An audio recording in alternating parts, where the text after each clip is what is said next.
That's every day.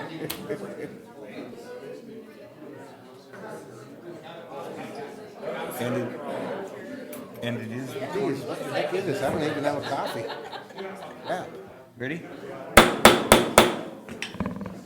Please join me in saying the Pledge of Allegiance. I pledge allegiance to the flag of the United States of America and to the republic for which it stands, one nation, under God, indivisible, with liberty and justice for all. Good morning, Mr. Chair. Good morning, everyone. Good morning, ladies and gentlemen. Here on this Tuesday, the 26th of July, for our meeting of the Morrison County Board of Commissioners. Gentlemen, we have an agenda before us. Make a motion to approve, Mr. Chair. We have a motion by Commissioner Lemire, second by Commissioner Wincher, to approve the agenda as presented. Any discussion? Any discussion? Seeing no discussion, all those in favor signify by saying aye. Aye. Those opposed? We have an agenda. First things first, we have employee recognition. Mr. LeBlanc. Thank you, Mr. Chair. I'd ask the sheriff to come forward.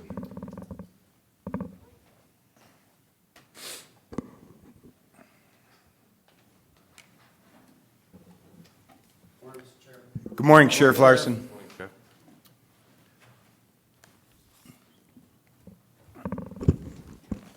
So first thing we want to do is we want to recognize Mary Koval. She's been in our jail full-time. Mary, if you want to come forward, please. And Tony, will you come forward as well? And I'll probably just stand up and talk louder. How's that sound? That would be fantastic. But Good anyway, morning, Mary. we want to recognize Mary. She's 20 years of full-time service in our jail as a cook. And she's got a great personality. She's a great person. She's inviting. She's personable. And I asked her, I said, what's your greatest experience in the jail? And she said, you know, it's the people. It's working with the people in Morrison County. It's working with the staff. She said, everybody is definitely family to her. And we just want her to know that even though she's leaving, she's retiring, you're still family to us, and you always will be. So thank you for your commitment and dedication to Morrison County. And then with that, Tony's got some words as well, our jail administrator. So these first words are from Tanya Machi. These are her words that she wanted me to read to you today. Mary, I want to say thank you. Thank you for welcoming me and others that visit this kitchen. You're an even greater person because of the kindness and respect that you have shown throughout your days here. Be proud. Proud of the hard work you have done throughout the years, the person you are, and the difference you have made. You have been blessed, or we have been blessed with your attention to detail, special baking, and extra care you have offered to all. You've always been a great example to us at work, and we appreciate you for being a great teammate. May the next chapter in your life bring you endless time to do the things you love, cherish, and enjoy every moment. We wish you a new journey of success and happiness in the next page of your life. Happy retirement. Tanya Machi.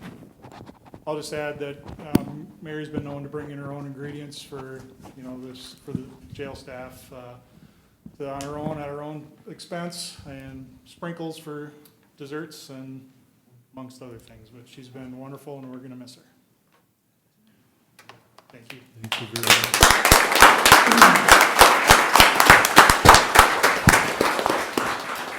And Mary, just to echo all the nice words said, thank you for your dedication to the county, your service to the residents, and those that are in special care. I know you put your touch on it. Very grateful for it. And on behalf of the board, we'd like to present to you this print to hopefully remember the county and your 20 years of service here to Morrison County. Thank you so much for what you've done, and best of luck in the future.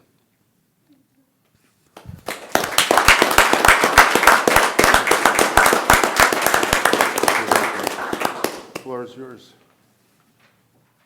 Thank you. It's been a pleasure to be a cook here for 20 years. And you guys, I feel so close to so many of you. It's just been a wonderful time. Thank you. Gentlemen? Gentlemen? Commissioner Lemire? I just like to say thank you, and we wish you well in your next endeavors, and you will be missed.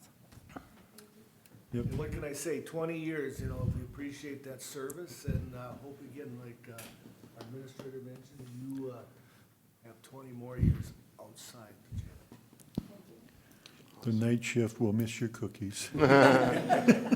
Mary, many, many thanks. Thanks you and enjoy retirement. Yep, thank you. You've been a tremendous servant to the people of Morrison County and to the Morrison County family, and you will be missed tremendously here, but we certainly wish every happiness for you in your retirement. Would you be so kind as to join the board and we'll get a photo with you up there, with you, please? Yes. You stand and put her in front. Yeah, go ahead. And we both go up there. Travis, down.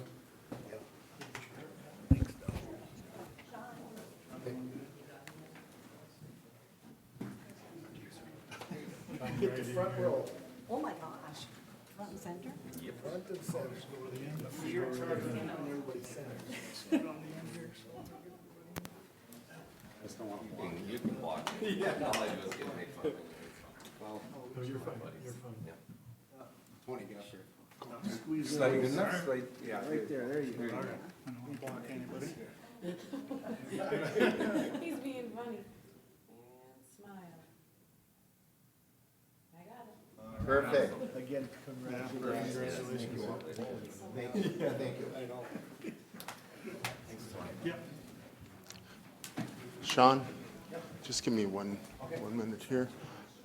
Chelsea, I know that Sean's big, but when you stand behind him, he's bigger I than know you. what. I just stand on my tippy toes. Yeah, That's why they get caught in the chairs. yeah. Hi. you want to talk about the man? Yes. The man in green? Come on up, Steve. Come on, come on. Steve, don't You look so, you knew this day was coming. You only had 34 years to get ready for it. Where do you want me to be? Wherever Wherever you you want. would like to go. We gotta give your speech first. Yeah. I have to give a speech? I wasn't prepared. All right, well, today's the day, Steve, where we get to recognize your upcoming retirement from Morrison County after over 30 years of assisting the county on our financials, record keeping, and audits. Well, I can't speak to your first day at Morrison County. I can about the years that we've worked together. Remember the first year I started working on my budget and for my departments and all the questions that I had for you? All those first timers got a lot. Yes. As the county's financial officer, you have worked by my side through the financials, audits, and most important, a mentor. While you may have not seen it as a mentor through the years, you have shared a great amount of knowledge and best practices that I'll cherish. Your guidance over the years to me, the county department heads, the county commissioners will continue to carry after your retirement. Your dedication reflects on the county in a positive standpoint into our future. Just look around the room and you'll know exactly what I'm telling you. We'll miss your guidance almost as much as we'll miss you. You spent your entire career on shaping the county in a strong financial standpoint. Steve, may you be proud of your work that you've done, the person that you are, and the difference you made. Congratulations. Thank you. Appreciate it.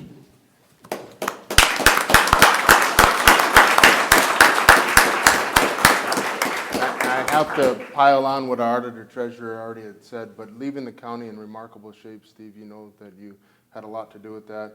As one of those other newer folks to the team, I would get an answer from Steve. It sometimes wasn't the answer I was hoping for, but it was normally the right answer, and it was true. And sometimes it just took me a while to see that.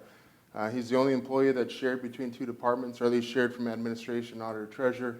So we get to play tug of war with Steve, and I'm so grateful for your tremendous amount of experience and knowledge that you've deposed upon the county and supporting of the residents here, and just grateful for that. And thanks for taking me up under your wing and all of those questions that I asked and I keep asking. I really feel a lot better than I was when I got here. So happy that you'll be joining that. And then there's one other print like this, hopefully hanging in the Messerschmitt house somewhere. It's behind your chair. That's right.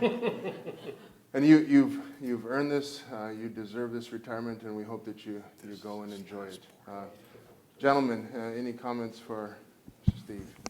I'd like to say something. Commissioner Lemire. I just want to say thank you for everything you've done. The budget processing was smooth sailing, and it was all because of you. It had nothing to do with us. Whatever we wanted to happen, you made it happen. And I hope that you pass that on to the new gentleman that's replacing you, because that part will be missed, and your personality is going to be missed too, and we wish you all the best. Thank you. I had a lot of help along that budget process. Yeah, but Commissioner Wilson. Yeah, I just want to thank you for all the years. I can remember back when you started, I was on the Fair Board at the time, and so I worked with you in that area. But I just want to thank you for the guidance. You know, our financial person's pretty important to us because we look for guidance on things. Things get thrown at us. We got to see how the numbers work, and you were always there to help us with that. So I thank you. Commissioner Wincher. Thank you. You're one of our hidden resources amongst many here, Steve, you know, so you have kept us always informed. And if most of the, you know, people, they see what you do, but they can't really touch it. We got to touch those docks every 2 weeks, and you give us that information. And if we don't understand it, you would explain it, because it's a complicated issue, but we had somebody that was very well trained and did an extraordinary job for the county and for the residents out there, because they should be very proud of you and all the work you done, and I appreciate you for everything. We sit down once in a while, and we talk about the numbers and the levy and all that, and you did a great job, not for this board, but for the past boards, and they won't have the pleasure working with you like we did, so thank you. Commissioner Jelinski. Thank you, Mr. Chair. Steve, first of all, congratulations.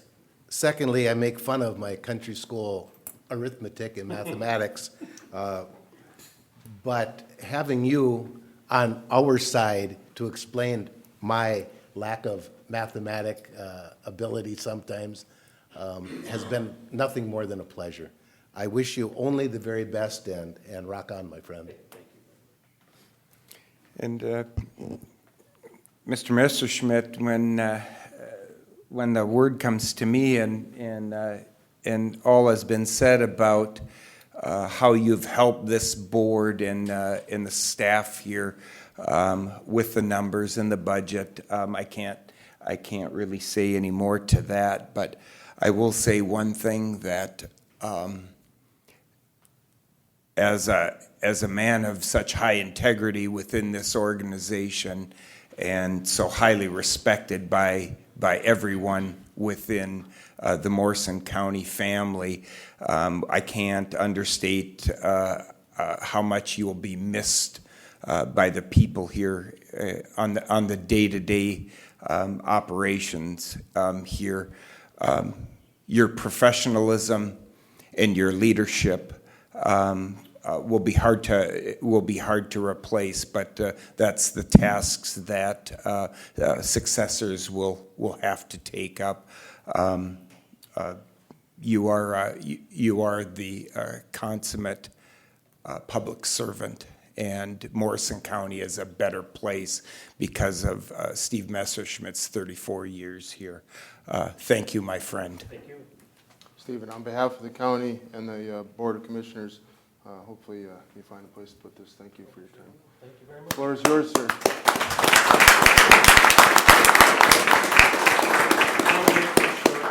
But, you know, they talk about, it's been a team effort. You know, this budgeting process and all this stuff, it takes everyone to get to this point. So, thank you very much. Let's get one more picture, Steve. And administrative announcement at 11:30 today, somewhere between the room next door and this room, we'll be sharing some cupcakes with Steve if you have time, celebrating his retirement. I'm gonna have some. Get up in the front row. Just go. You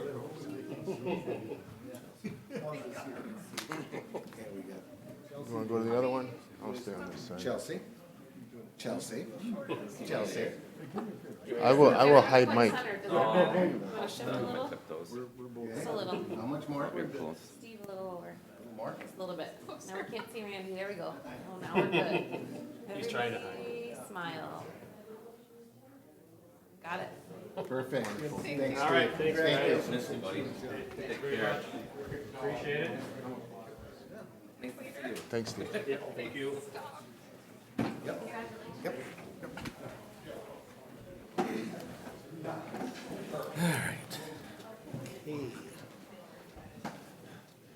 Sit here and look at that picture, and it's like, how could you even think of tearing it down? You know what I mean? It's just, What they could do back then with nothing. The whole hand, the bit of the country. Yes. Take this one. Get you wired. I'll get you wired, Sheriff.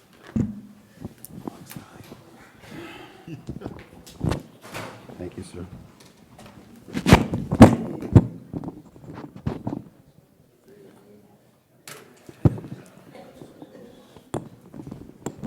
you can see why he don't dress you, Sean. You can see why he don't get to dress you. Yeah. Maybe I'll do this. Okay, can everybody hear me? So today we're here on a special day. We get to recognize a lot of important people.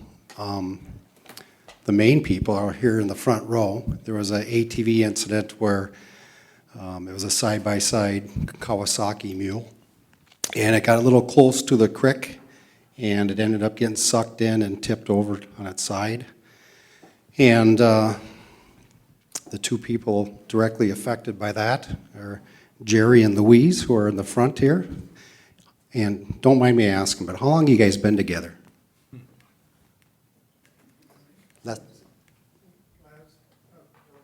Since last October, they've been together, so they're companions, good friends. And they're out for a ride on May 17th, and one thing led to another, and next thing you know, they had to wait for help. They both pretty much were outside the ATV as it's sitting in the creek.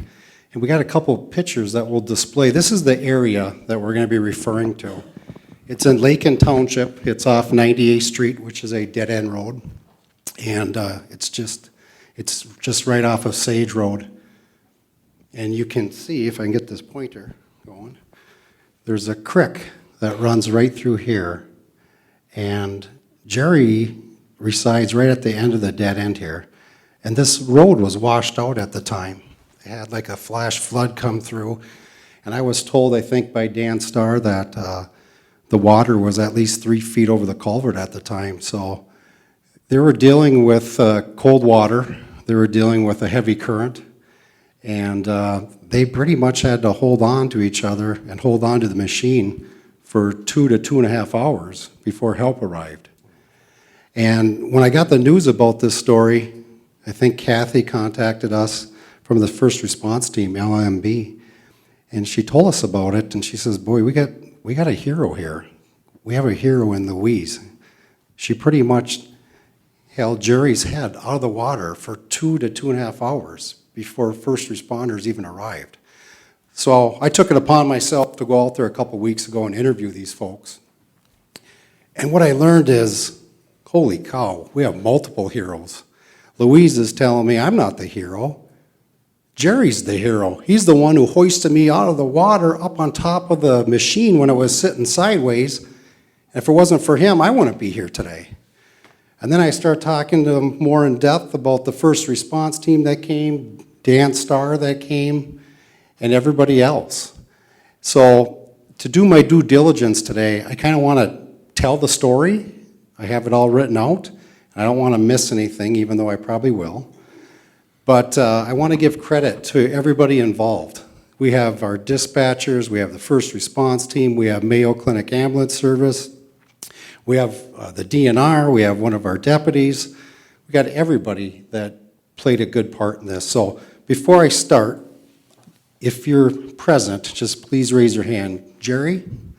Jerry's going to be the driver when I tell the story about the ATV. Louise was the passenger. We have Kathy and Larry Tallberg with MLMB, which is Mount Morris, Lake and Morrill and Buckman Township. We got Dan Starr, Conservation Officer. Dan was off duty at the time, so when I tell the story, it's kind of compelling how he even showed up there. In his own words, he doesn't know to this day why he was there. There was some driving force that pushed him in that direction. Tu Vang, Conservation Officer, he showed up at the scene with the DNR. Jordan Geisey, he was a deputy that got dispatched to the scene. And then our dispatchers, we have Heather Ray, she was unable to be here today, and Peggy Zimney. They were on duty and took the call from off-duty Conservation Officer Dan Starr. And then we have paramedics with Mayo Clinic Ambulance, Jason Combs, and we have Jillian Watashik. So credit to all these folks, and as I say their name in the story, at least you can kind of figure out a face to the name, what I'm talking about. So today's going to be a survival story, a story of determination and heroic actions. So the purpose today is to recognize everyone for their involvement in the ATV incident that occurred last spring. And it was May 17th. The time of call that our dispatch received a call was approximately 2:58 p.m. To recognize everyone's efforts, I need to tell the story, as I mentioned, in chronological order. I believe things happen for a reason, and God put certain people in the right places at the right time. Ultimately, that's what brings us here today. From the beginning to the end of this amazing story, everyone involved was brought to these two survivors and to save their lives and gift them more time on this earth. After digging deeper into the details of what occurred on May 17th, I realized not one person deserves recognition. Rather, everyone involved deserves to be recognized for their efforts. This was definitely a team effort, collaborative effort, and everyone worked together like a well-oiled machine to save this couple. Therefore, I feel it's important to recognize everyone in their life-saving efforts, as everyone had a vital role. With that, I'll start giving it a summary of what occurred. If we can just throw on the picture, it's already there. This is the ATV. If you go back one slide, Matt.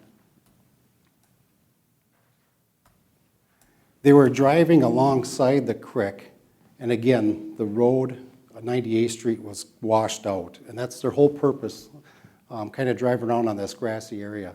So you can see the creek, and then if you go to the next slide, you can see how the water kind of expanded, so it was kind of hard to gauge where exactly the outline of the creek was.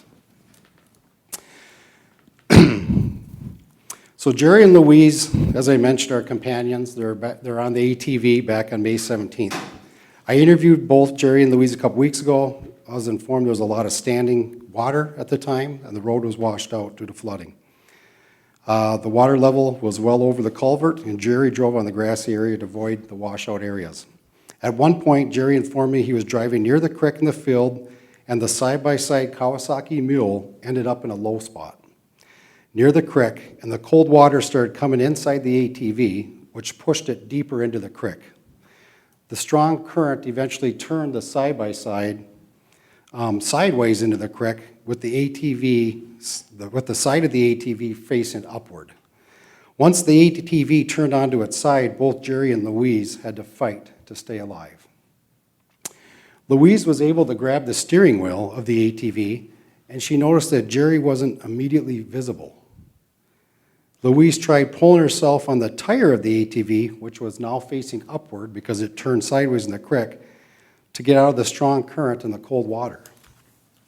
Jerry's body was in the water, and he was holding onto the row bar of the machine, with just his head out of the water while fighting the strong current and cold water. Jerry told Louise to grab his arm and hoist herself up on the ATV. Louise told me that she mentioned to Jerry that she wasn't sure she'd be able to do it. But Jerry told her she has to do it in order to get out of the water and survive. Jerry continued to encourage Louise that she could do it. Jerry had Louise grab his one available arm while holding onto the roll bar of the ATV with his other arm and use it to leverage herself up on the side of the ATV and get herself on top of the tire that was just slightly above the water surface. Louise informed me that she remained on the side of the ATV on the tire for some time between 2 and 2.5 hours while holding Jerry's head out of the water. I'll repeat that. She was there 2 to 2.5 hours holding Jerry's head out of the water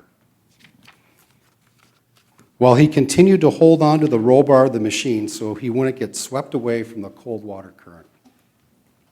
Louise told me that both her and Jerry encouraged each other the entire time until help eventually arrived. She informed me that her legs were so numb she couldn't feel them. This is where off-duty Conservation Officer Dan Starr comes into play. He's the first one that arrived. Dan said he grew up a short distance away, and he had never been down 98th Street, which is the dead-end road. Dan told me that to this day, he doesn't know why he went down that particular road. He realized quickly why he was compelled to go there. He told me that Louise was on her knees on the side of the ATV, and she was holding Jerry's head out of the water when he arrived. Conservation Officer Starr said he was able to spot them in the creek, and he could hear screaming and hollering. He mentioned that he was able to grab Louise off the side of the ATV and get her to a safe spot where she could function on her own. Conservation Officer Starr then grabbed Jerry by placing his arm under his back and grabbing onto his belt and placing his arm around his neck. He told me that he had to leverage himself off the ATV to stand up with Jerry to get him to safety. Conservation Officer Starr advised me that he immediately took off his sweater, placed it around Jerry.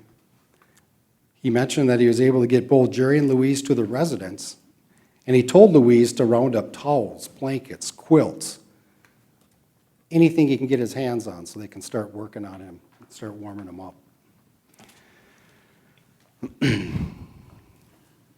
After removing both Louise and Jerry to safety, off-duty Conservation Officer Starr contacted the Morris County Dispatch Center, where both Peggy Zimney and Heather Ray were on duty.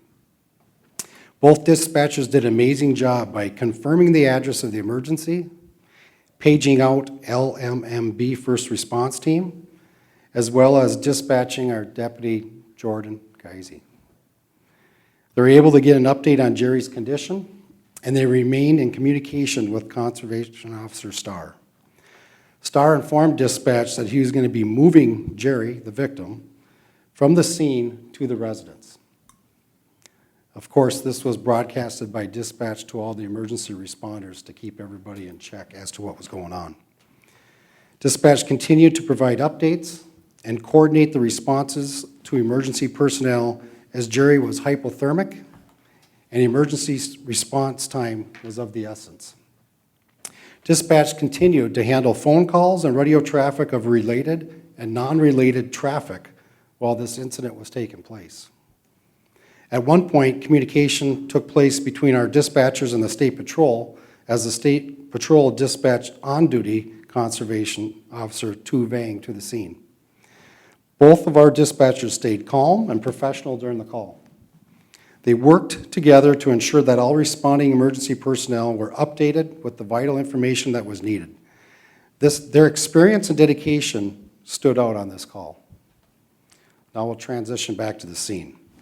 After Jerry was transported to the residence by Conservation Officer Starr, first responders Larry and Kathy Tallberg arrived on scene and immediately started assisting. They were able to strip the wet clothing off Jerry and dry him off while placing heat packs around his body and wrapping him with blankets. The Tallbergs also helped out with working on keeping Jerry's circulation going, and they administered oxygen to him. All this was taking place while Jerry was hypothermic turning blue and shaking badly. Conservation Officer Tu Vang and Deputy Jordan Geisy showed up while Tallbergs were still providing medical care. It helped that Deputy Geisy is a certified first responder, and Conservation Officer Vang was a full-time medic before becoming a conservation officer. Both Deputy Geisy and Conservation Officer Vang assisted the first responders until the paramedics arrived.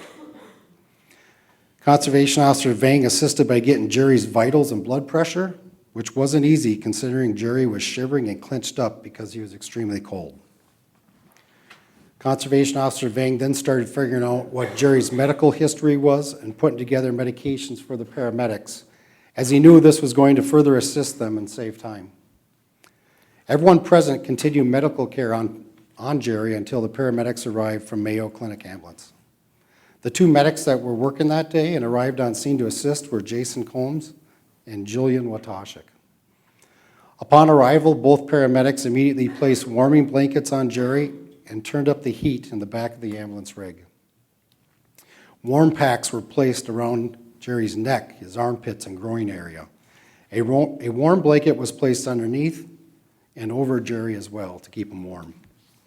An IV was started immediately with warm fluids, which were administered to Jerry. Jerry was then transported from the scene to St. Cloud Hospital and turned over to hospital staff, where he was eventually discharged because of the great care that he received from everybody involved. It is my belief that Jerry and Louise survived because of each other's encouragement and willingness to survive. If help didn't come when it did, this situation could have turned tragic. We are thankful that we're with Jerry and Louise today, as well as the emergency personnel from all the different entities who worked together collaboratively and ultimately saved Jerry and Louise's life. Everyone involved is very humble and did not seek recognition for their actions. Unfortunately, not every call that emergency personnel respond to has a positive ending like this, but I feel fortunate to be able to share this success story in front of everybody today because it could have ended differently. So with that, please join me in giving a round of applause to show our gratitude and appreciation for everyone's actions.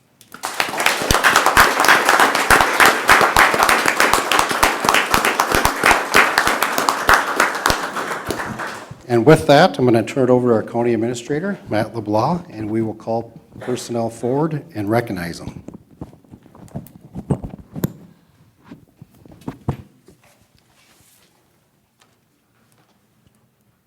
Okay, we'd like to bring those involved, call them forward here to be recognized for their efforts that day, as the sheriff has very thoroughly described. Amazing event. When I call you forward, I'll present you a certificate, and I'd ask you to come up and file behind the board if you would be so kind.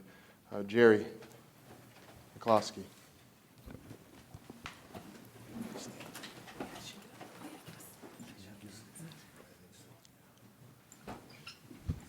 And since Louise is here, I will also recognize her. Thank you for all that you've done. We're very, very happy. Thank you, sir. Nice job.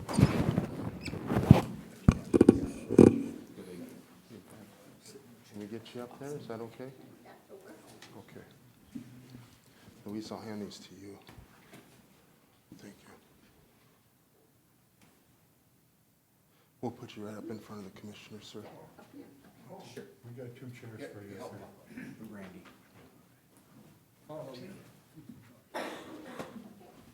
Sit in those two chairs. You get to sit right in the front row. Deputy Jordan Geisy. Louise, thank you for being here with us. Thank you so much. You want to take your cell phone out and you want to sit on it? Congratulations. Nice job. Oh. Thank you. Good work. Peggy, Zimmy.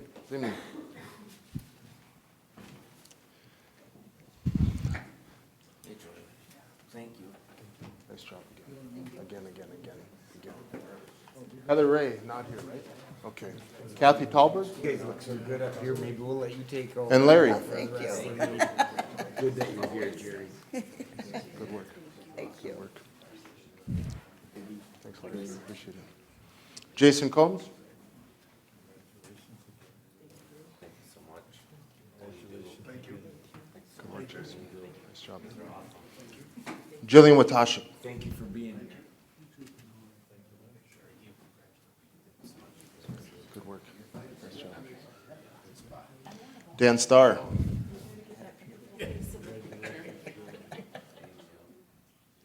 The amazing part of the story. Yeah. Wow. Congratulations. Thanks for being there. Thank you. Tu Vang?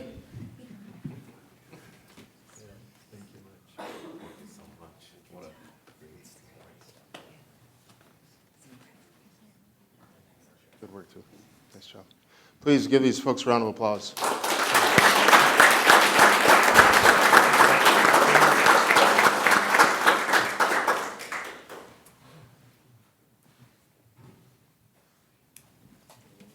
You want me to move over? You need to huddle in a little. Peggy Sue, you gotta get right up here. Just right there, just where you belong. Jordan?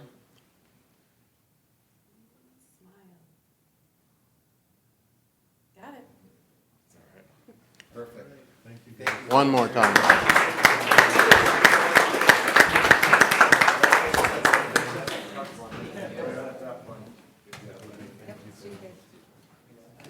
Awesome. We'll get you out of here. We'll get you out of here. For those that'd like to join the emergency first responders and our survivors here, there's cake in the foyer. You're welcome to join the team. Wonderful. Thank you.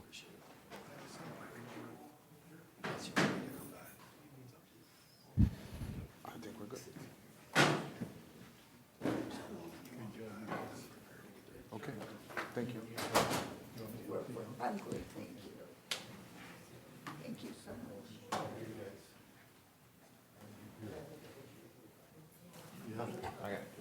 We are too.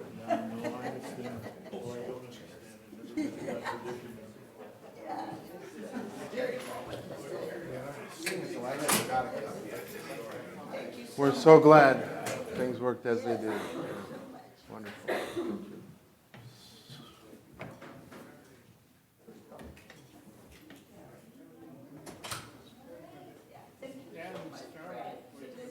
The best.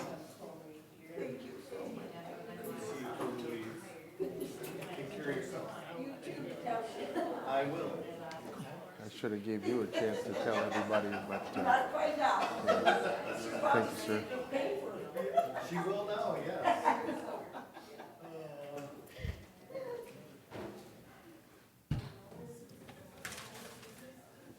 That's good. Good job there, guys. Thanks, Mike.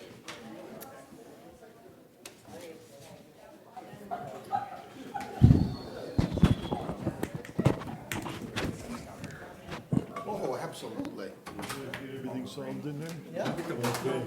We were talking about you. Yeah, I understand. That's good. Did you do? Yeah. Okay. You're the chair of the committee. Yeah, yeah.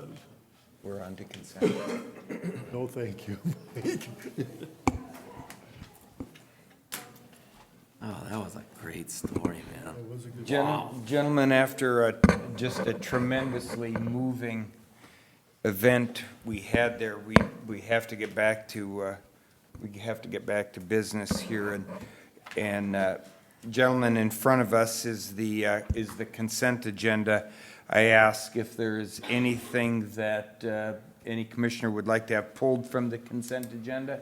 Nope, not I. Seeing none, if I could get a motion to. So move, Mr. Chair. We have a motion by Commissioner Lemire Second. and a second by Commissioner Jelinski to approve of the consent agenda. Gentlemen, this is a roll call vote. Commissioner Wilson, Aye. Commissioner Lemire, Aye. Commissioner Wincher, Aye. Commissioner Jelinski, Aye. and the chairman votes aye. All those voting in the affirmative, the consent agenda is passed. Gentlemen, next on the agenda, Shannon is here to talk with us from the Soil and Water Conservation District. Good morning, Shannon. Good morning. Good morning, Shannon. Thanks for having me. Always nice to have you here. Well, after hearing something like that, it makes it worth it for me to get out of my little bubble and come over here more often. That was amazing. Amazing. Yeah.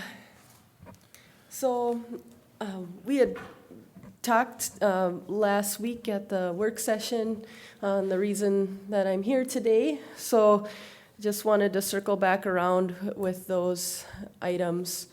And the one is the resolution to adopt and implement the Rum River Comprehensive Watershed Management Plan. And again, would you guys prefer if I read this, or how do you normally? I don't, we have it in front of us. I don't think it's necessary that we'd have to have you read that. Gentlemen, do you have questions for Shannon? We had discussion at the planning session on this, and we had pretty lengthy discussion on this. Questions for Shannon? We've had the opportunity over the last week to review this proposal. Anyone? Commissioner Wilson, you look like you have something to say. Well, I don't have anything to say except that Morrison County, Morrison is spelled wrong, if this matters. Yep, I can update that. Okay. Yep, and as you notice, there's 2 gaps as well, so obviously we'll still need to amend or add those in there too, so I can make those other changes. Gentlemen, I'm gonna expedite here and say, if this is something that we want to be engaged in, I thought that we had conversation of interest to be able to have representation into this Rum River watershed. So I would entertain a motion to approve this resolution. And obviously, we are, in reference to what Shannon's talking about, we have a couple of slots in there. Mr. Chair? For a person and an alternate. Commissioner Lemire. I'll approve the resolution adopting the Rum River Comprehensive Plan and signing on to the Joint Powers Agreement.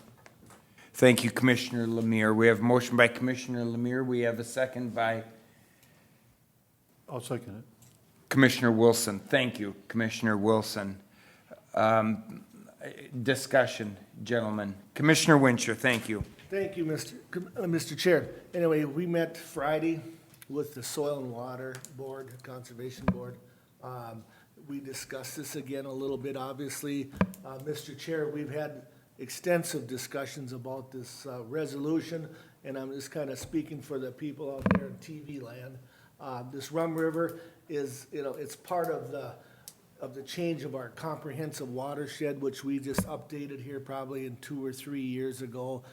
We have to do that 10 years, but moving forward, this would help us, if there's any money to be distributed, and again, Shannon, you correct me if I'm wrong on any of these, that may come about.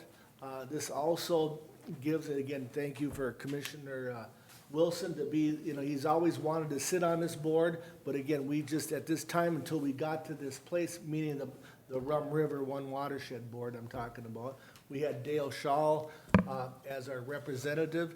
So now this would give us 2 votes on the board once we get Commissioner Wilson involved. And again, Dale Shaw did a great job. He's a board member, and he's always kept the Soil and Water informed what's going on. So moving forward, there's been a lot of discussion over the months, and I will also approve this here. I'll vote for it, So again, I was one that kind of was a little outspoken on this because we had other issues with this Rum River, but they all kind of came together, and that's what we had to do with the board members. So please, if you have anything to follow up with that, Shannon, let me know. Any comments, Shannon? Mr. Chair, Chairman Winter, you did a very nice job of summarizing it.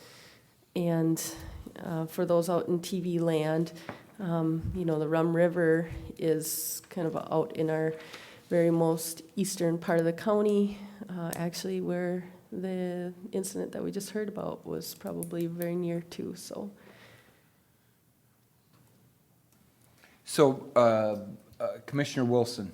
Well, I do think it's very important that we are part of this. We've talked about this a lot, but it is down in our corner and at least puts us at the table when they're making decisions on what's gonna happen with the Rum River projects and stuff. So I think it's important that we are at the table to at least have our vote in what goes on. Commissioner Jelinski. Mr. Chair, thank you.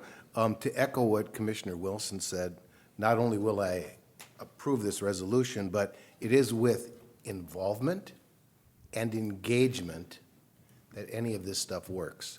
And without having a voice at the table, without participation, you're not there. You don't get to do anything. So it is through the resolution, through the joint powers agreement, that Morrison County does have a spot, does have involvement, does have participation, and certainly does have engagement.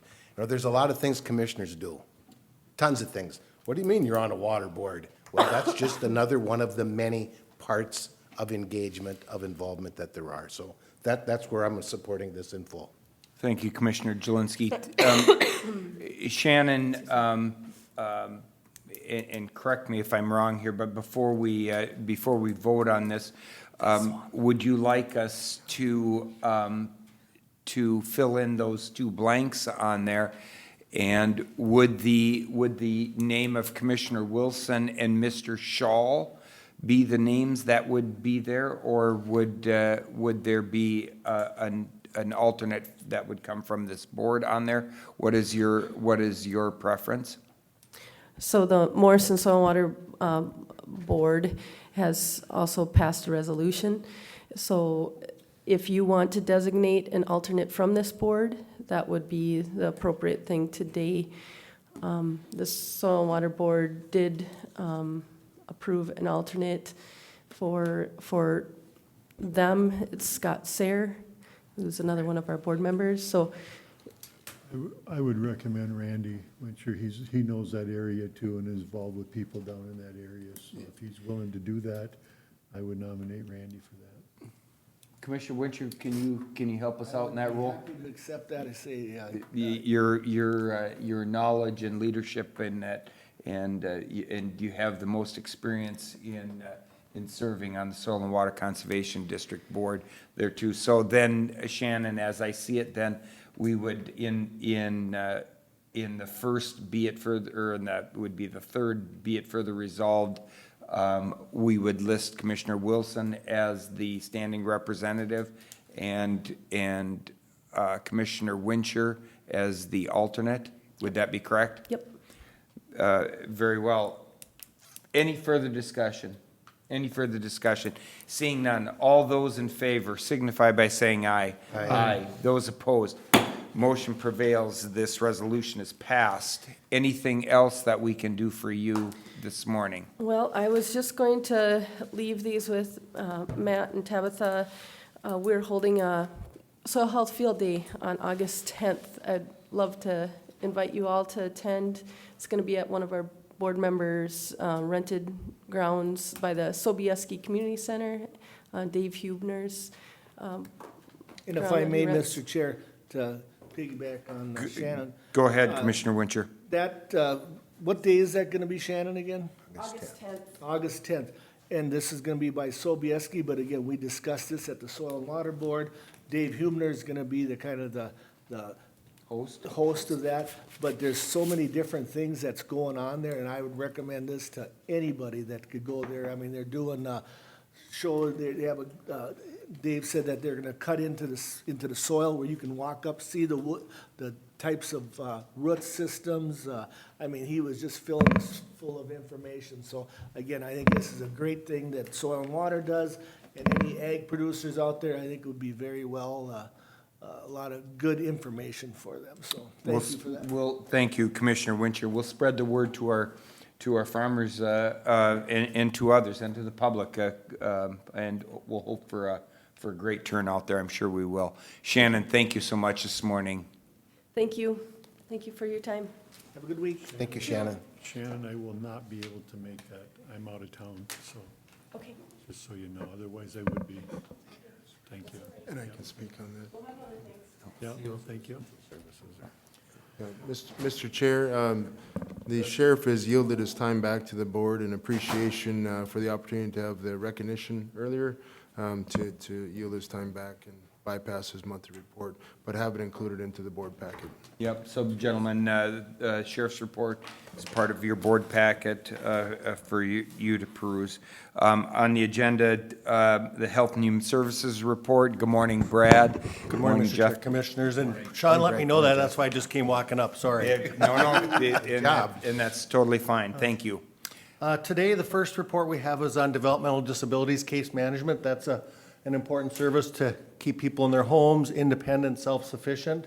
And so I just asked Jeff to come and share some of the information on that service. Yes, absolutely. Good morning. So, as Brad was saying, developmental disabilities is a significant program within the adult services team. It is designed to support those individuals that meet eligibility criteria to not only live in the desired setting where they want to live, but if they need to, access residential settings such as foster care or other options as well. The first option that is available for case management is classified as Rule 185. And in order to be eligible, an individual has to have a developmental disability or meet eligibility criteria via related conditions. And these individuals do not access any waiver services. Case manager works directly with the individual or their family, if they're a child, to help them navigate, coordinate, utilize available state plan services to allow, which include not only state plan services, but grant-based service that I'll talk about later on as well. That'll help individuals live where they want to live, greater access to community involvement, employment, leisure activities, whatever their desired goals and dreams are. And first and foremost, an individual not only has to meet eligibility criteria via a related conditions checklist or a comprehensive evaluation, they have to undergo a MinChoices evaluation. And this is an assessment that's utilized in both public health and social services to determine eligibility for this program, other waiver programs, PCA, multitude. It's a state plan or state administered assessment that's across the state and very universal to determine eligibility. And these individuals that access Rule 185, they can have this assessment every 3 years. They don't have to undergo it every year. So because developmental disability does not change for many individuals, it remains pretty stagnant. If they meet criteria as a child, they almost always will meet criteria as an adult. Below, you can see our statistics, the number of cases that we have been serving within the DD program over the past several years. Those numbers remain pretty stagnant, right around the 200-ish mark. We constantly have individuals moving out of county, transferring in, or passing away, and new assessments as well. So, but for whatever reason, the numbers seem to remain pretty stagnant around there. Right now, we have 3.5 or 3.5 FTE DD case managers. Caseloads average around 60 per case manager. Of the 196 cases that we currently serve in 2022, 160 of those access waiver services. Those are services that go above and beyond what state plan services are designed to support. And of those 160, 49 of them access community-directed community supports, which are designed to allow greater flexibility for our consumers that may have limitations due to lack of providers, wanting to utilize informal supports. It gives them a budget to meet their own needs, and it allows them to utilize those much more liberally. There's still guidance, but they have much more availability to pay for the services that they want to. Over the past several years, we've had an increase in DD waiver enrollment. This has been part of one of our goals to get those that are eligible for DD waiver case management and services, eligible. Now, they have to not only meet for waiver services, they not only have to meet eligibility the same as Rule 185 as far as the related conditions and eligibility through a comprehensive assessment, they have to meet financial eligibility as well. They have to have medical assistance eligibility. But again, it's the person's choice. If they do not want to move towards waiver case management, we encourage them to continue to utilize the services that they're wanting. As you can see, over the past several years on the next graph, our revenue has continued to increase for DD waiver case management, and that is a direct relation to the amount of cases that we have been increasing over the past several years, but also the increased need for our individuals. Over the past several years, you've heard me, seen me talk about the lack of resources, lack of providers, that a lot of the demand falls on our case managers. They have to utilize their time much more directly with client care to get the support and needs. And they're trying to fill the gaps that the local service providers aren't able to at this moment. Every year, we are allocated a budget from the state to support our individuals that are accessing DD waiver services. Over the past several years, you can see how our budget has increased. And starting in 2020, what's began to occur was the pandemic. The lack of, our budget was greater than the services that we could authorize. So people were wanting to receive greater supports in their home, and there were not many providers available to meet those needs. And as you can see, one of the ways that our budget increases is when we receive a certain amount of allocations each year, which is on the next graph. And when an allocation that is given to us, when we utilize that for a new participant, a new individual moving on to DD waiver case management, funding comes with that allocation that goes into our budget that increases that over the, and whenever we put somebody on, the state allocates us more revenue or more money to utilize to meet the needs of those that are receiving DD waiver case management. Just to make note that this money doesn't actually sit in our budget. It's a pass-through, so it's an allocation at the state level. It's part of the bigger cost report, the money that we talk about in terms of the overall funding that Health and Human Services provides. So, but that, as I said, is not actually money that sits in our budget. Good point.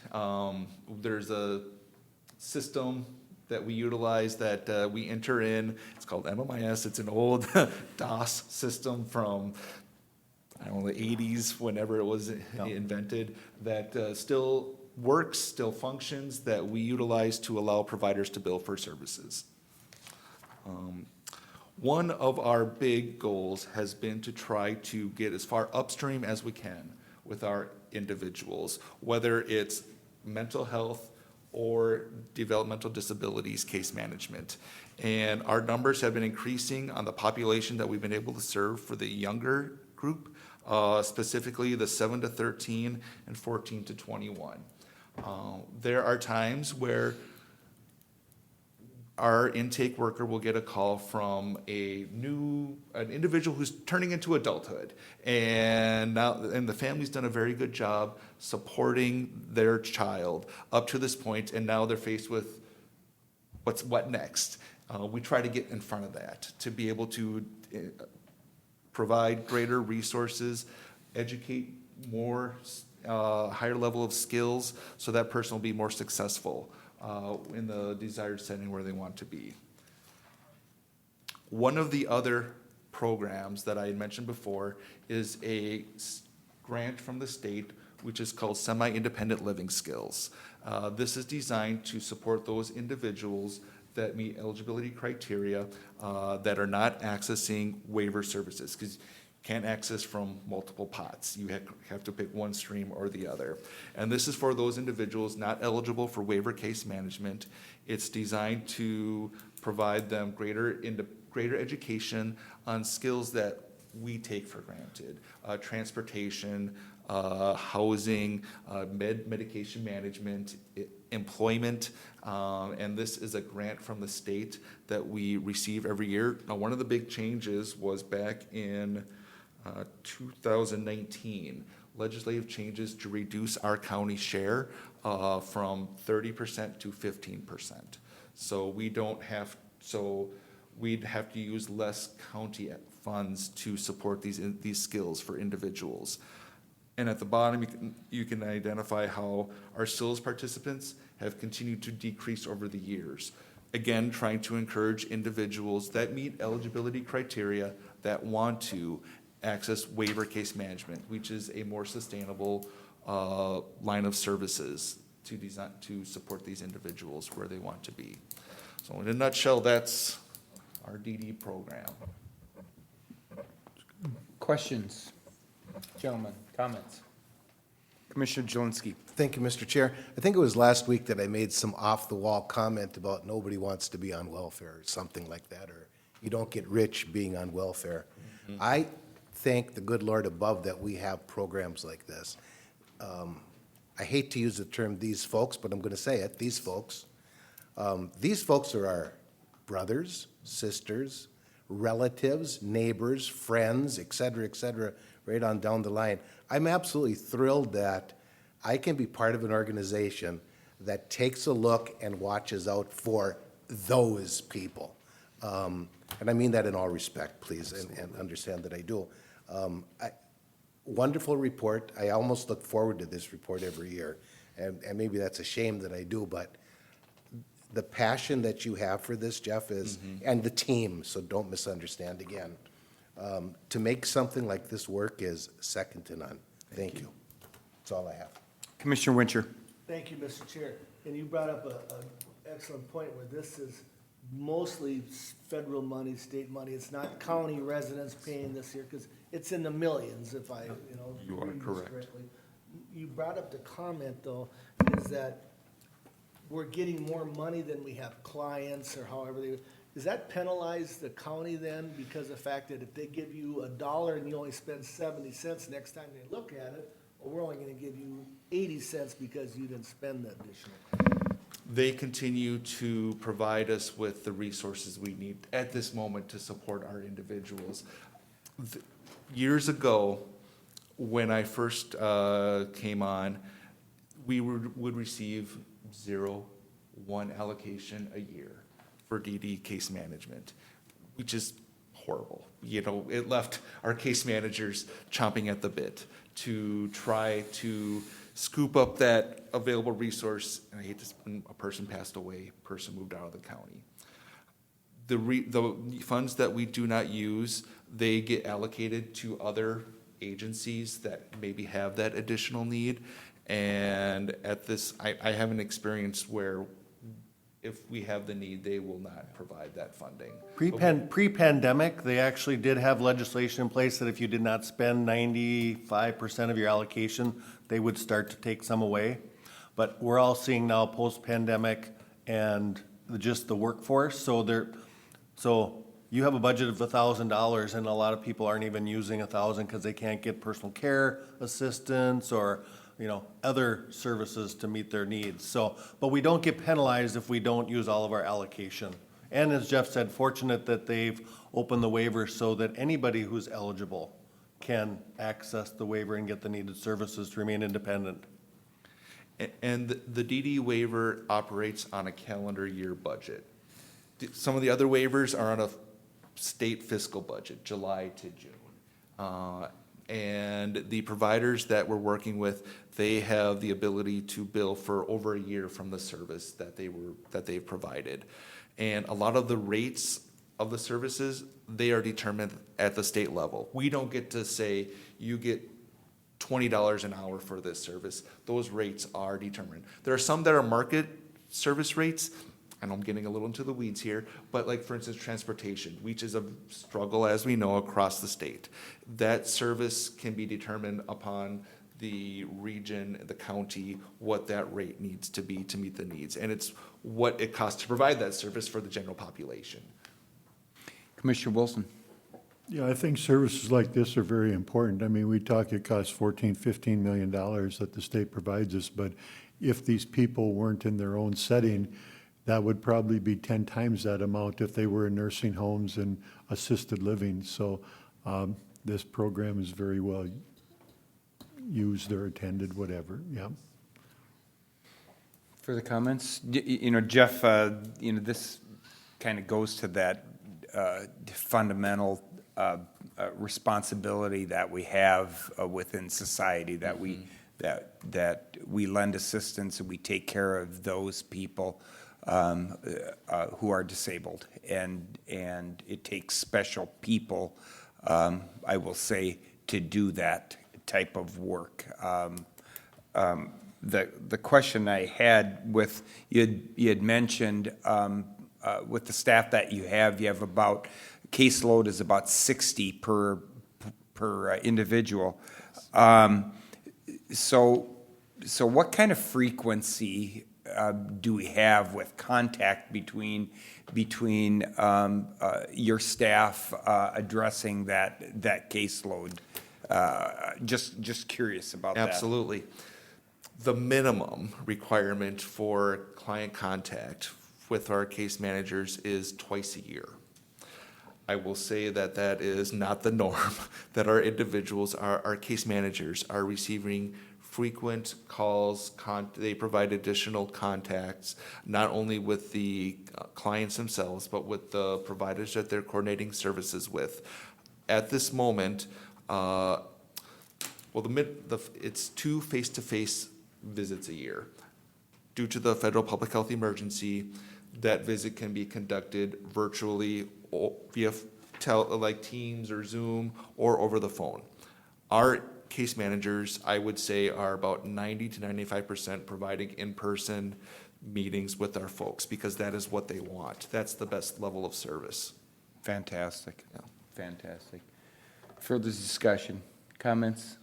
Gentlemen, Jeff, very good report, very complete and very concise. Thank you. Thank so you. much for being here. Thank you. Thank you. Yes, take care. I have one other item, and as you know, we talked a little bit about IDEMIA and fingerprinting, and so I wanted to just come back and provide some information around that, but also I thought Teresa could just share some more of the activities of the front desk. And as you know, we've combined the front desk to be Health and Human Services, so she's just going to share a little bit about some of the things that she's working on. So thank you, Teresa. You're welcome. Good morning. Good morning, Teresa. Good morning. Yes, as Brad mentioned, with the combining of the public health and the social service department, I think it has impacted the front desk staff and probably our accounting teams the most. So we are now known as Morrison County Health and Human Services.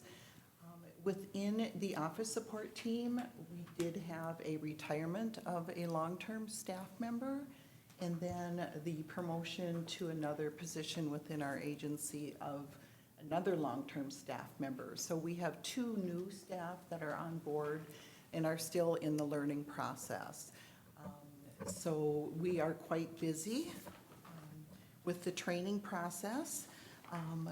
Some of the intricate changes that we had talked about this a year ago, is that now anybody who comes to the front desk can be served. We've done enough cross-training, so when establishments come in to hand in their licensing for alcohol or food or beverage, anybody at the front desk can take that and receive it and help them.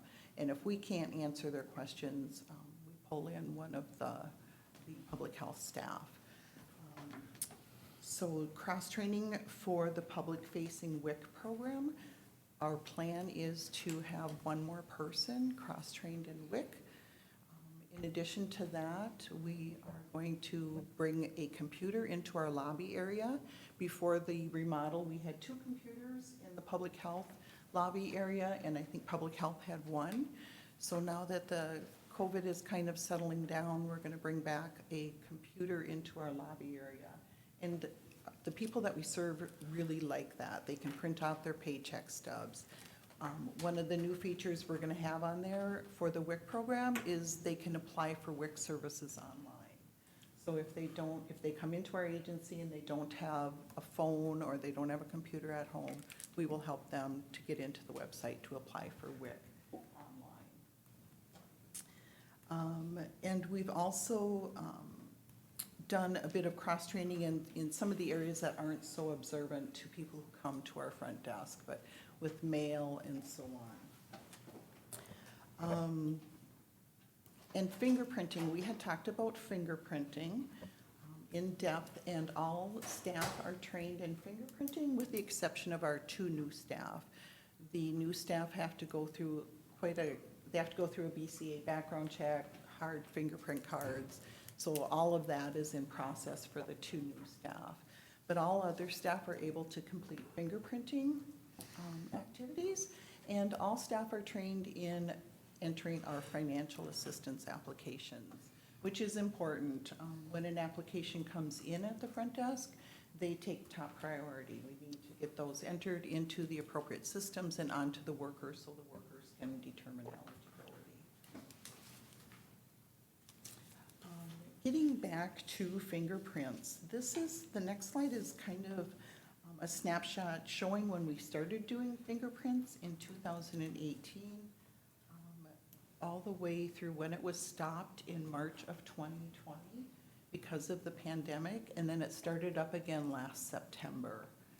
So just kind of a snapshot, the average number of fingerprints completed per day. January through June on this slide show 14 fingerprints per day. If we go to the next slide, you will actually see it really ramped up. January and February were a little bit slow, but then it started to ramp up because more waivers were lifted, fingerprints needed to be done. So we saw a huge increase in those months. The next slide, I broke it out per day because that's when we started to notice that we were spending a lot of time on fingerprints. And as you can see, in May, the lighter colors are May compared to June. So even within that 1 month period, you can see how it doubled in some days. Near the end of June is when Brad and I started to talk about the fingerprinting and how it was impacting our main work that we do. So we reached out and we had a meeting, a Teams meeting with IDEMIA, and we just explained to them that we were unable to keep up this speed. Fingerprints were every 10 minutes, starting at 8 o'clock in the morning, going till 3:50 in the afternoon, with no break for lunch. It was really hard on the staff. They did them, we accomplished all the fingerprints, we got that all done. However, when we met with IDEMIA, we did ask for a revised schedule, and after some, negotiation, I guess you could call it. We did come up with a schedule that is below, and that has helped staff. And it's kind of ironic because we were booked full on those days in June, and now we can do up to 18 appointments per day. On Tuesday, 29 appointments. We're averaging about 10 appointments a day. So I'm not sure, once we went to a revised schedule, if more sites opened up. I'm not quite sure, but it was a benefit that we reached out and just kind of explained that we were unable to do those fingerprints. Also, what I've noticed is it seems like we are doing more fingerprints for our local people now, whereas before it was people coming from 2 hours away. So I don't know the reason behind, and I think Brad's hoping to get some information at his director's meeting, some more concrete information than what I can gather. Just one comment I'd like to make. A friend of mine who lives in St. Cloud, their daughter started to work for a provider in St. Cloud, and she tried to get into St. Cloud and couldn't because she had to get it done right away. She went online, there was an appointment here, she came here, was done in 10 minutes, and was very complimentary of the staff fingerprinting her. And again, I think that's part of what they do, and it's just again, the customer service that Teresa and her staff provide is a top-notch. Thank you, Brad. Mr. Chair? Commissioner Jelinski. Teresa, if you don't mind me to interrupt, and you have your stuff in front of you, so I hope you're not going to lose your train of thought. I believe this board, and certainly myself, support the theory of having the machine and whatnot in your office wholeheartedly. However, I just have to ask the question, and I think I know the answer. I think you just said it, but I need to be very clear on this. Is this schedule that I'm looking at in front of me, that you just presented, something that is working now? It was not working before. If you had, I forgot already, 40-some. 40-some per day, that's not working. That's not working at all. That's an unbelievable task, to be honest with you. It takes time to do to roll a set of fingerprints. I'm very clear on that from start to finish. I get it. Is this working for you? Yes. Okay, that's all I need. Thank you. Mr. Chair, if I may. Commissioner Wincher. Thank you. And again, you came to us here 2, 3, 4 months ago about IDEMIA, and I understand why IDEMIA is, you know, they make the appointments for us. You didn't call and those appointments were made, we didn't have to get involved in it. I was totally against having everybody come in from outside. Again, I'm greedy, biased, or whatever. I want our people here in the county to get service first. This will help, I'm hoping, and again, it'll keep our staff to be able to do other things, because we were basically paying, we did get X amount of dollars, it was like $10, whatever dollar, it was so minimal that they were paying, it wasn't even, you know, again, we were doing the service, but we were doing the service for everybody else, and I think you corrected that problem, so I appreciate that. Well, I appreciate the support of the Board of Commissioners. As we try these new things, we want to support our community, and sometimes this was an unknown road bump that we ran into, so I greatly appreciate your support. We are at a sustainable level, though, and staff is still able to accomplish the rest of their work tasks going forward. Yes. Commissioner Blaine? Teresa, is there a charge for this? What is the charge for this, or isn't there a charge? There is, clients pay $9.50 for the fingerprinting and photo that we do, and I believe we receive $3.50 for each set that we do. So could you ever do this without them? I mean, if people came in and wanted to have that done, is that a service that, no? Okay, that's Nope, fine. it's a required provider. Okay. For those individuals who are gonna work in certain settings, that the process they have to follow is go through this fingerprint check. Sounds good, thank you. The next area that I would highlight is because all staff are cross-trained in entering applications, I just want to share with you what staff are doing in that area. The numbers have remained pretty steady with staff entering applications per day. However, I have been advised by our financial assistance supervisors that due to some of the federal poverty guidelines that are going to be increased, is that the correct terminology? The SNAP, Yes, SNAP eligibility is increasing from 160% to 200%. yes. So we're not sure what kind of increase that may mean for our SNAP applications, but we're certain there will be some. So, but again, when the applications are spread out amongst 7 staff now, it makes for a much easier and smoother transition for us to move those applications onto the workers. Looking ahead, so as I mentioned before, we would like to cross-train 1 more staff in the WIC program and cross-train 1 more staff to get into the environmental health, or the PHDOC software, just so that I'd love to have a deep layer of backup. So if someone is out unexpectedly, those services, we can still do those services. We are planning for an increase in more customers because of the federal poverty guideline change. And planning for in-person WIC appointments, although the public health emergency has been extended, so we may not see that yet this year. However, we do have people who pop in and who wish to apply for WIC, so we do take those back to the WIC lab, those people with their children, and get them served. And we just continue our focus of quality, compassionate service to people who come to our front desk. And I'm just pleased that we are where we are at with our cross-training, and that people who come to the front desk can be served. We don't have to take a message or have someone call them back. So it's been a busy 6 months, but an exciting 6 months. Very good, very good. Further comments? Commissioner Wilson? I think that's one of the things when we brought departments together that we talked about, everybody up there being able to cross-train and do different things so that when people come into the office, there's more than one person to help them and make things more efficient, and it sounds like it's working in that way. So I thank you very much for that. Thank you. Commissioner Wincher? And again, that's what I was gonna bring up, the cross-training. Cross-train as many as you can, because I just think it's valuable for them when they come in here.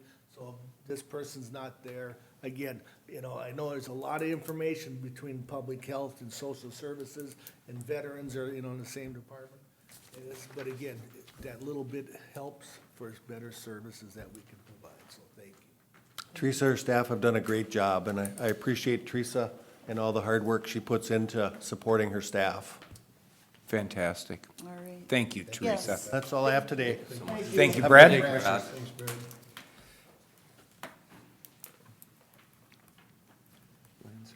I don't know, You're going to take care of it? Taken care of. so you represent Amy? Yes, gentlemen, next on the agenda is the Land Services Report, and Mr. LeBlanc will be presenting that to us in Amy's absence today. Thank you, Mr. Chair. On behalf of our Land Services Director, I have 2 items to bring in front of the board today. Both of these items were discussed at the Planning Commission last Tuesday on the 19th, of which I believe 4 of the board members were in presence at that Planning Commission, and then the commissioner not present was provided a link to the video from that session to see what was discussed. So of the 2 items, the first is a preliminary and final plat of the Keith Acres to split the parcel of land into 2 lots located section 28 of Scandia Valley Township. This was recommended to approve by the Planning Commission.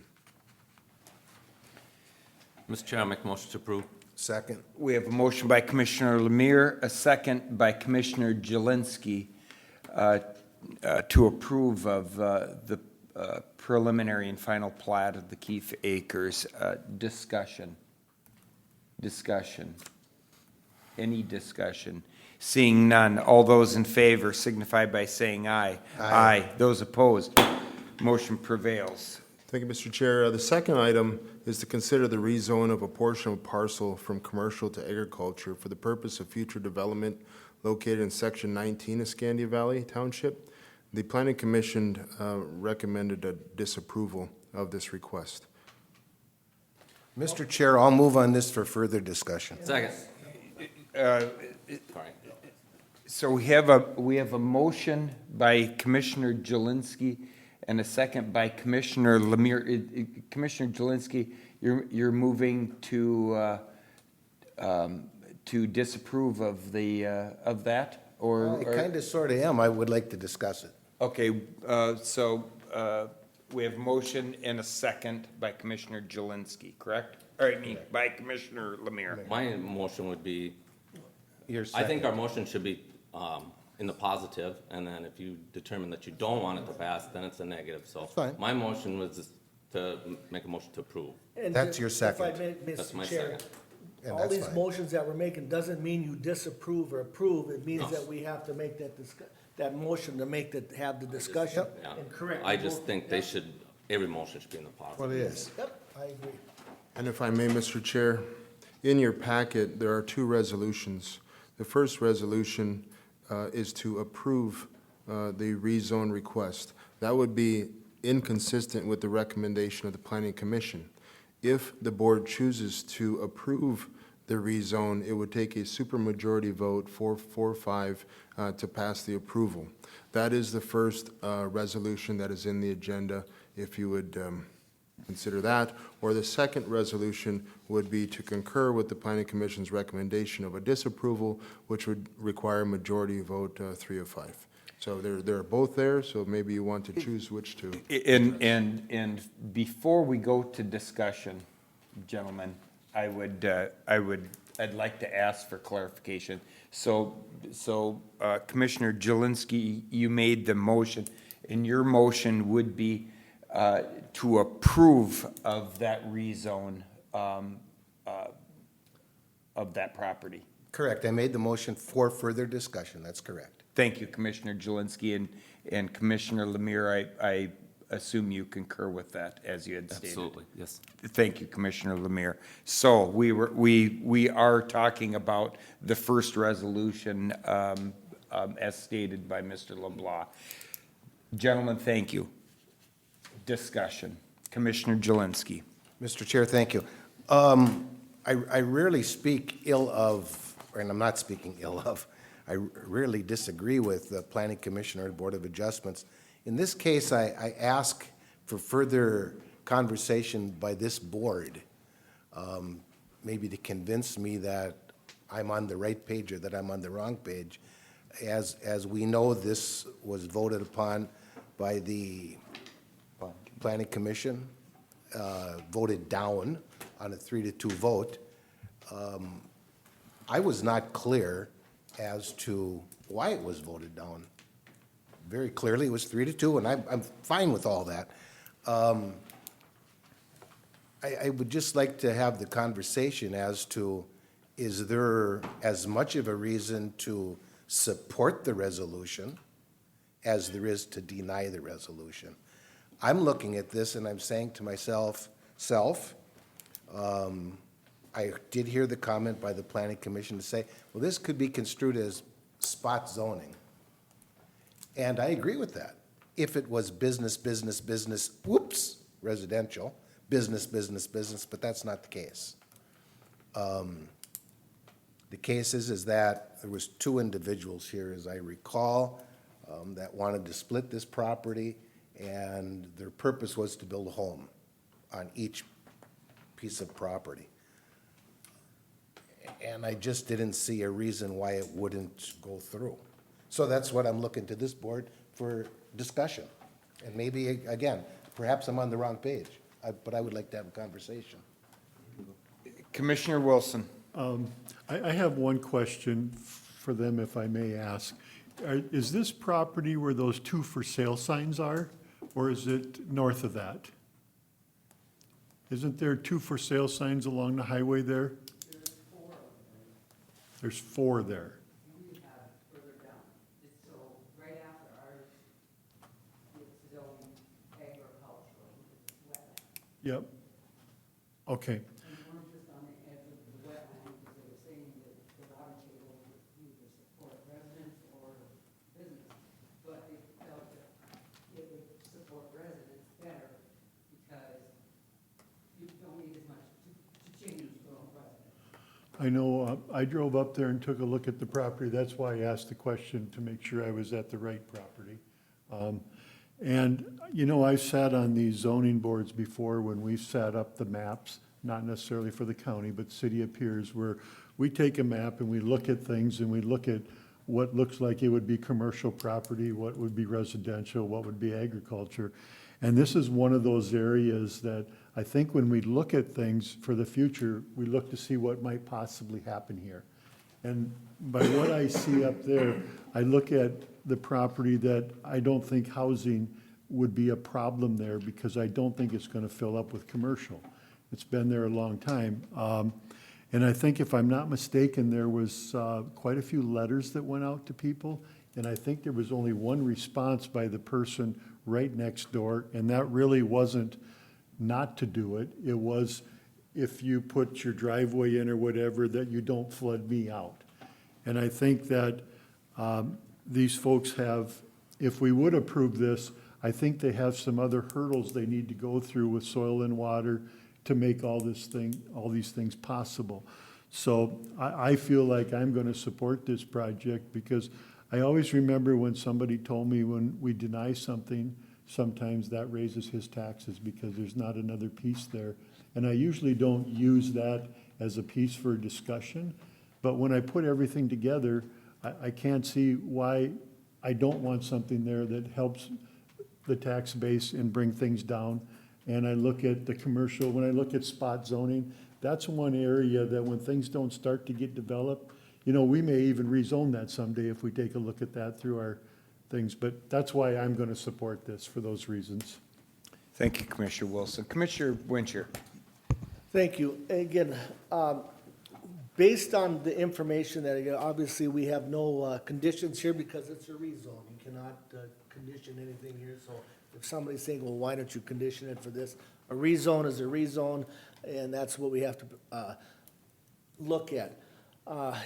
If it were to be approved, then, you know, the soil and water would have to get involved, I believe, you know, because it's a wetland. I mean, and so are we gonna be creating more problems if we approve this? Because the fact that then it's gonna come to the board, or to the planning commission, and then there may be, or not maybe, there's gonna be challenges to build houses there. When you say it's in commercial versus residential, you have two commercial properties on each side of it.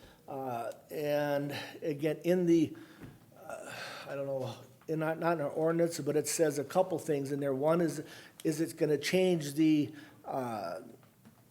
area around it? Well, you know, we have two commercial properties on each side. You have ag and, you know, you would have ag in the middle. Does that change it? So we have to look at that. Do we look at, it was brought up that they may tile in the future. So again, tiling, you know, moves water faster, that sort. Is that gonna create a problem for the ditches or whatever? So there's quite a bit in this here.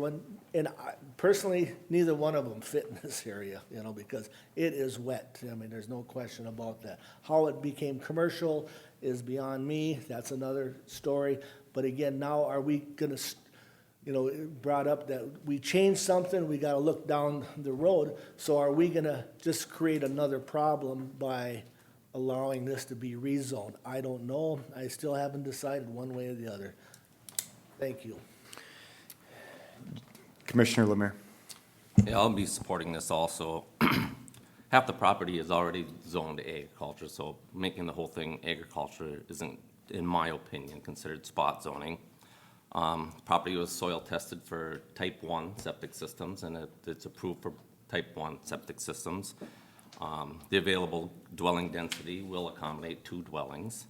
And the ag property that is currently on their land is a wetland, so it's not a good place to put their home, which the place to put their home is on the part that it right now is zoned commercial. I'm glad Mike went up there and seen it. I think your comments you made on that were correct. And it wasn't a 5-0 vote of the Planning Commission. I want to remind everybody it was a 3-2 vote against. So it was an undecided vote on their part too, but I will be supporting this also. Thank you, Commissioner Lemire.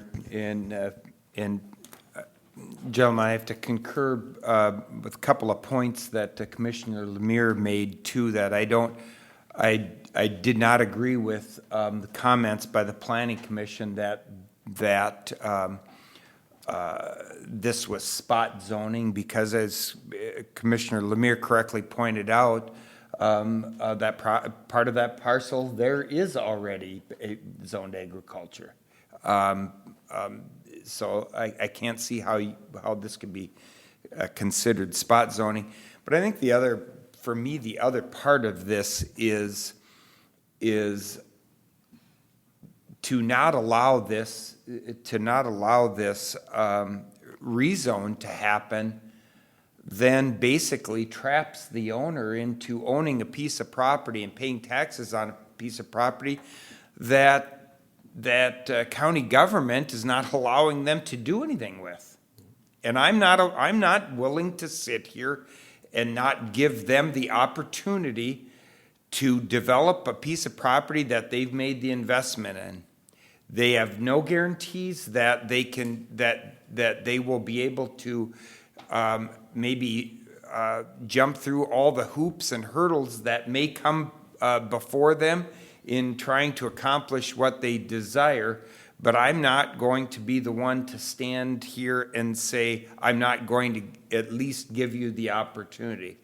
I also want to make the point that there was a lot of discussion about wetland, water table, a dip where there would be an approach put in there and fill may have to be hauled in. And whether or not that would be allowed by soil and water. This body does not have the right to dictate to soil and water how to act or deny activities out there, and we rely on staff and expertise of the people at Soil and Water to work with residents to find solutions whenever applicable. And I think it's dangerous for us to get into this making assumptions for other agencies that are not within our purview. Gentlemen, those are the comments from the chairman this morning on this. Any further discussion? And Mr. Chair, Commissioner Jelinski. if I may, I appreciate the discussion because it reassured me that I can't support the same thing that the Planning Commission supported at their meeting. So I will not support what is in front of us. Correct? Commissioner Jelinski, I'm still going to ask for more discussion, but I'm going to back to restate this so everyone is crystal clear on this. There is a motion on the table and a second that this board would allow the rezone of the property owned. And in other words, this board will not follow the advice of the Planning Commission in this case. Thank you. You're very welcome. And so to that point, further discussion. Commissioner Wincher. Again, I just look at kind of the facts, and again, that's one thing that I'm glad we're having a discussion too, but, like I say, the spot zoning, is it gonna change the landscape of the area? Yeah, it's part of agriculture, or, the back of it is, but the front then would become fully, I think I'm gonna have to vote against this because I just have a hard time somebody building a house, if that is, between two commercial buildings, and what's gonna happen down the road, will that disrupt the commercial? So I will be voting against this recommendation. Thank you, Commissioner Wincher. Any further discussion?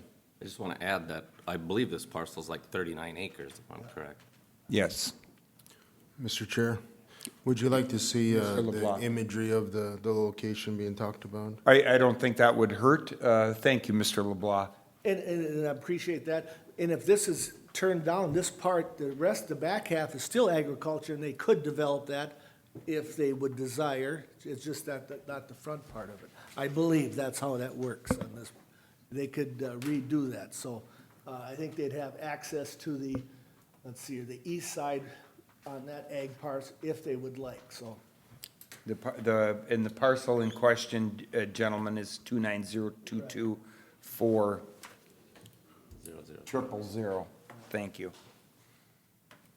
Any further discussion, and the map is in front of you? Gentlemen, seeing no further discussion to this point, we have a motion by Commissioner Jelinski, a second by Commissioner Lemire to approve of the rezone of this property from commercial to agricultural. Gentlemen, this is a roll call vote. Commissioner Wilson. Aye. Commissioner Lemire. Aye. Commissioner Wincher. Nay. Commissioner Jelinski. Aye. And the chairman votes aye. the vote being 4 votes in favor and 1 against, and the need for a supermajority to accomplish a rezone. So this motion prevails.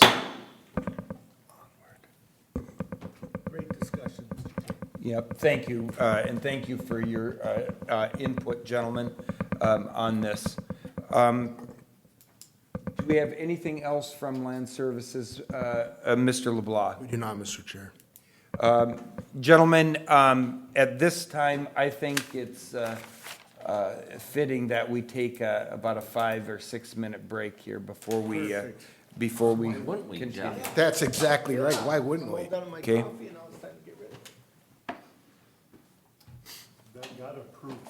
Jeff, your microphone is on the computer. Oh, sorry, thank you. It's all right.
wait. Oh. I don't think we're Oh. live. Okay. Mark's coming. Yeah.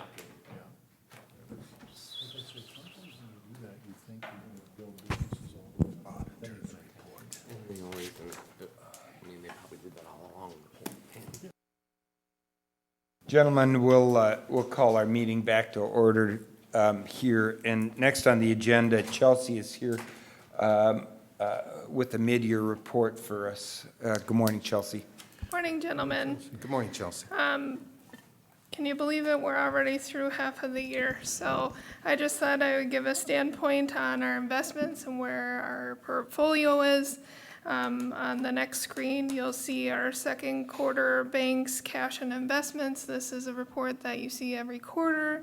Again, the top portion is our liquid revenue accounts, showing our operating funds, if you will, for April, May, and June. And of course, there is the big flex within May with property tax collection. And then we trickle back down in June because we're settling those dollars out. We have some changes in the last quarter in our special accounts, specifically with the Magic Solid Waste Long Care Trust Money Market. In the first month in April there, we had a larger amount in that fund. However, with the investment rates moving up so fast, you'll see on the bottom portion where it says solid waste CDs, you'll see the change there of that different amount in our CDs in the bottom. So if you look at the bottom portion, it's our investments. So that's our CDs, our treasuries, agencies, and municipal bonds is our bottom portion, wrapped up in these banks. So there's, behind this report is a great detail report with all the information broken out by our CDs, all the investments, and then with our brokers and different banks. But this just gives you a summary of where our funds are at as of second quarter. If you go to the next page, this just shows second quarter interest report. So again, April, May, and June, and it is quite exciting to see those bottom total lines moving up in a rapidly pace there from where we have been in the last year or two. If I may interrupt, Mr. Chair. Yeah, go ahead, Commissioner Winchell. Chelsea, so if I'm reading this right, in April, we had $800 and some in interest, is that right? Am I reading that? In April for just that account. Right. Yep, And then that one went up to 14.7 in 2 months? correct. Nice. Yeah. Chelsea, excuse me, that's only because you must have had to redo that one in order to get a higher interest rate? Actually, our Magic account interest rate has moved quite a bit in the last couple floats, months. okay. You know, I sit on another board, and that's the same thing, their Magic account is, Okay, it was good. really bad, and For now the- it's really great. yes. For the longest time, you know, in the last couple years, the interest in that operating account was 0.02%, and now we're over a 1%. So it's just exciting to see the numbers come back up again. So just a visual for second quarter interest report. So the next page, I just kind of have our portfolio characteristics, which I don't know if I've shared before. So the number of investments that we have in the county as of the end of June is 82 investments. The number or percentage callable is 1.46. So we've talked in the past about callable investments and how I've tried to veer away from them, just because when we had investments that were callable and then the market changed rapidly, all of our funding became called on. So I've been trying to move away from that, so that reflects in that percentage there. Our years to effective maturity and final maturity. So our CDs are anywhere from taking out from a 6 to 9 month CD to a 5-year investment is kind of where I have our investments. So anywhere, you know, every month we have CDs coming due, but I also like to look at our ladder of investments. So I'm looking at the 12 months of the year. And then I'm looking at every year for a 5-year span of where our funds are and where they're maturing and how much funds are coming in and when we're making payments. So it's been a little bit different because we've had ARPA lost revenue funds. We'll be having the opioid settlement coming in. So it's just a little bit different in the past couple years. Even with the CARES funding, when we received that, we've just had different cash flows. But one thing we've been working with one of our brokers is just kind of watching our annual interest income, looking at our projection for the year. So at the end of the year, first part of this year, we projected an interest for the year of $124,000. And so looking at where we're at today for end of year June and where we project our interest income to be for the end of the year has went from $124,000 to $263,000. So again, it's just with the flux of interest rates and then working with our banks and brokers on investing tactics. And then I just have a little summary of where our funds are for the county. So we've always looked at balancing the cash and then the investments is 50-50. I'm looking more to invest with the rates higher now to have that not be 50-50. However, we have some upcoming payments that are, or upcoming projects that will, determine whether we should invest more or not with the lost revenue or the lost revenue funds. So I'm just kind of right now holding on to a little bit more cash to see what projects are gonna be finalized and upcoming. So just a summary of where we're at. Any questions for me at all? Good job. Chelsea, with the, with the Fed continuing to, they've had 4 increases of the interest rate, and I think they're expected to do another 3/4 point bump this week. Are we seeing that opportunity, investment opportunity in CDs on longer terms, or are we still looking on relatively short-term investments when it comes to CDs, like 12-month, 24-month, or whatever, or do we have the ability to look out and lock some better returns than what we've had in the past? What are you seeing? I'm seeing, it's an interesting question. So the beginning of this year, I've noticed that municipal bonds, the interest rates were higher than the CDs. And so looking at comparing those, and then now the tables have turned where the CD rates are higher than the municipal bonds. As far as the term and as far as the rates, we are seeing where we can go out 5 years at like 3.40%. So we are seeing that span of going out further, which is very exciting. We have, we have a lot of investments upcoming in the next year, 12 months, where we had invested a couple years ago at a 2-year CD, not knowing what the market would be. However, it was not well, but yet if you invest at 20 basis points, it's better than 0, right? Yeah. So I invested, knowing that it's probably going to change very soon and sudden. And so those CDs are coming to mature here in the next 12 months and then looking to push those funds at a farther term out for better gain. Excellent. Excellent. Very good report. Further questions, comments, gentlemen? Anything? No, just thank you for being on top of all this. I think there's a lot of changes coming in the future here, so it's good to stay on top of all this.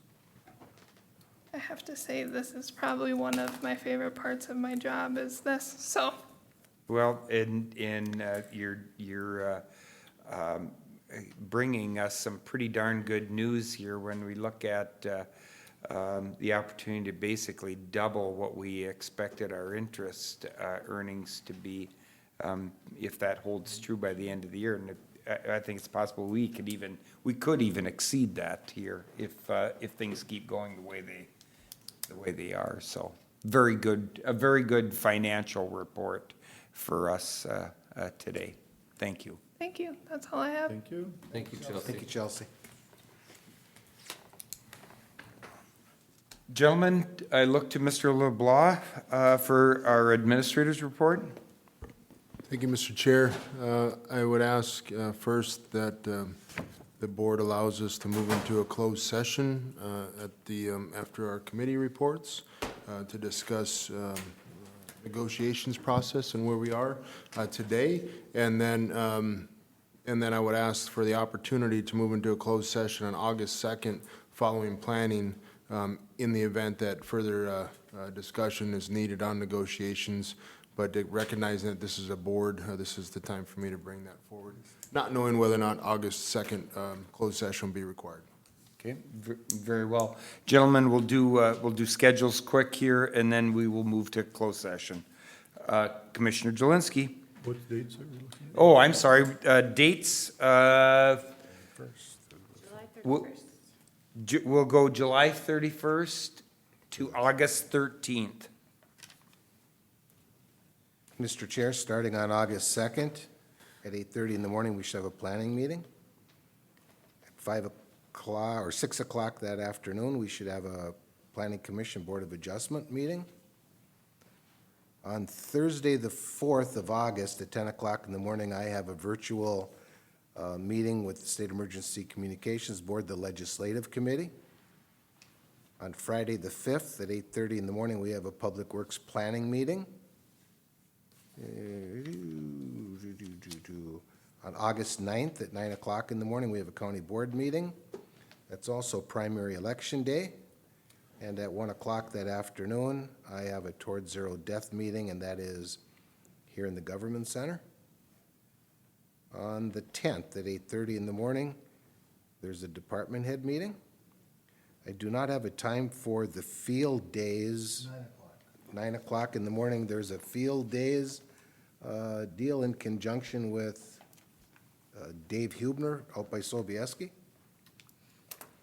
On the 11th at 10 o'clock in the morning, I have a Central Minnesota Emergency Services Board Next Generation 911 Committee. That's virtual. I have on my calendar, I don't know why, at 11 o'clock, Wabash Cookout event. I'm not exactly sure what that all is. And then on the 12th of August at 10 o'clock in the morning, I have a Central Minnesota Emergency Services Board RAC meeting. That is also virtual. Mr. Chair, as of right now, that's all I have. Thank you, Commissioner Jelinski. You always do well batting lead off. Commissioner Wincher. Okay, again, this is a closed session. It'll be on August 3rd with myself. I'll be with Great River Regional Library, union negotiations with ASME. Did you bring up soil and water on the 5th, The 8:30? Or not soil and water, not soil and water. Public work? Public Works Planning, yes? Okay, that's the one. I had soil and water. Yes, sorry. Nope, that was me. Okay, and then, looking at all the rest of the dates, I'm covered. Commissioner Lemire. On the 8th, there's a Yellow Ribbon Network meeting at 5 o'clock. And on the 13th, I got Lake Alexander Property Owners Meeting at 9 o'clock. And that's held at the fire hall there, Scanty Valley Fire Hall. Skinny Valley Town Hall, whatever. That's all I got. Commissioner Wilson. You've covered me on everything. The only thing is the Wabash meeting, what that is. There's an open house out there where they're gonna give tours of their plant with the trucks and stuff, and they're gonna have a little picnic out there for the employees and stuff, so that's what that's about. What time is that again? 11 It is what I starts- have on my calendar. It's from 11 to 2, and the commissioners have been invited. There will be a press event, and Representative Stauber's plans to be there at 3 o'clock for a tour. and it's an opportunity to talk about the expansion. Very good. Commissioner Wilson. And I will be out of town from the 10th through the 14th, so I won't be able to make the soil and water thing out at Huebner's or the Wabash thing. So, just so you know that. Okay, very good.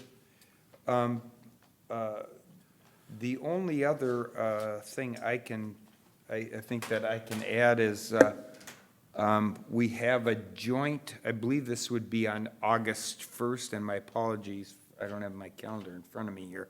August 1st will be a joint EDA Rural Finance Development Authority meeting at RDFA. I believe that's at 6 o'clock at City Hall. What date was that again? August 1st. First on Monday? Yep, on Monday, and I Okay. believe that'll kind of be in conjunction with the City of Little Falls meeting there. You said 6 p.m.? I believe that's 6 p.m. I will double check that. Matt's saying he's giving me the thumbs up, so my mind isn't, I haven't totally lost it yet. Other than that, I can't add anything to the beginning of August there too. So, gentlemen, with that, any further business to bring forward? Anything to say? If not, Mr. Chair, I think we need a motion and a second, and to pass the resolution to go into a closed session. Mr. Chair, I'll make a motion. Second. We have a motion and a second to go to closed session. All those in favor signify by saying aye. Aye. Those opposed, we're in closed session.